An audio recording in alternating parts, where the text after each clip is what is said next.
Hello everyone, good morning. তো এখন তোমার 10টা বাজে, এখন ব্লগটা স্টার্ট করছি। তো এদিকে দেখো ভাত বসিয়ে দিয়েছি, আর কেন্দুরি আলু পেঁয়াজ বানিয়েছি। এদিকে আলু আর বেগুন বনিয়ে নিয়েছি, আর এদিকে অর্ধেকটা আলু পেঁয়াজ আর টমেটো বানিয়েছি, আর এখানে তিল নিয়ে নিচ্ছি। তো তোমার একটু শুকনো লঙ্কাও দিয়ে দিলাম। এগুলো কাঁচা লঙ্কা করে লাল হয়ে গেলে সেগুলো শুকিয়ে রাখি। আর এখানে আলু দিয়ে দিচ্ছি ভাতে, কারণ মেয়েকে আলু দেবো আর তার সাথে ডাল সকালে খাবে, ওই জন্য।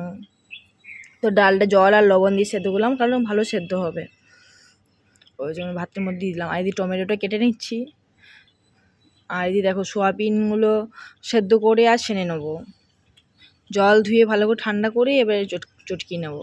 আর এদিকে দেখো আলু, তার সাথে আলুকে ঘষেছি আর পেঁয়াজ দিয়েছি, একটু আদা দিয়েছি, আর তোমার বেসন দিলাম, আর একটু জিরে আর একটু জোয়ান দিয়েছি, ভালো করে মেখে নেবো। আর ভালো করে মাখা হয়ে গেলে দেখো, আর ওগুলো কেন্দুরিগুলো দুদিন ধরে কাটা রয়েছে, খাওয়াই হয়নি। তো আজকেও আর করা হবে না, কারণ অনেকটা এখানে প্রচণ্ড পরিমাণে গরম পড়ে গেছে, আর এখন রান্না করতে করতে আমার অনেকটা বেলা হয়ে গিয়েছে, যার জন্য ওটাও আবার রেখে দিতে হবে। আর এদিকে দেখো এক এক করে বড়াগুলো করে নিচ্ছি, আমি এখন মুড়ি খেয়ে নেবো, আর মেয়েকে ভাত দিলাম। আর তোমার খাওয়া দাওয়া করে এখন রান্নাও কমপ্লিট করে নিয়েছি, মাছের ঝোল করেছি আর এগুলো রেখে দিয়েছি, দেখতে পাচ্ছ। আর ভাত, এই যে মাছ ভাজা রেখেছি 2 পিস।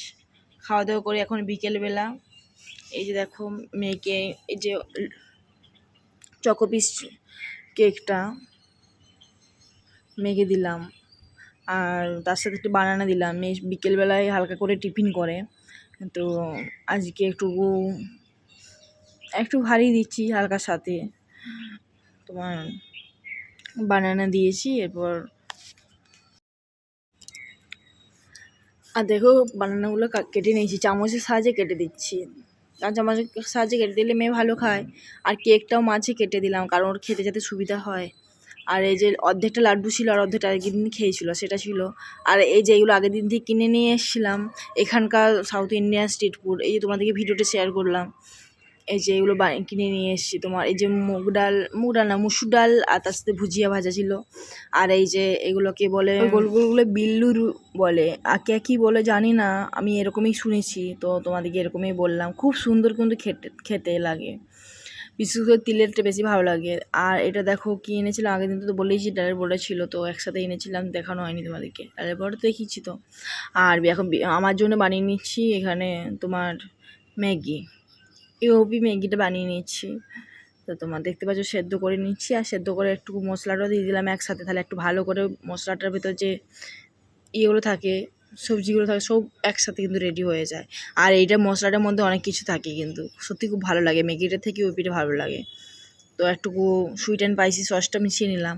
আর এখন রাত্রেবেলা মাছের টক বানাচ্ছি, আর তার সাথে দেখো নিয়ে এসে ওই যে কেন্দুরি আলু আর তোমার ইয়ে দিয়ে করেছিলাম তিল দিয়ে।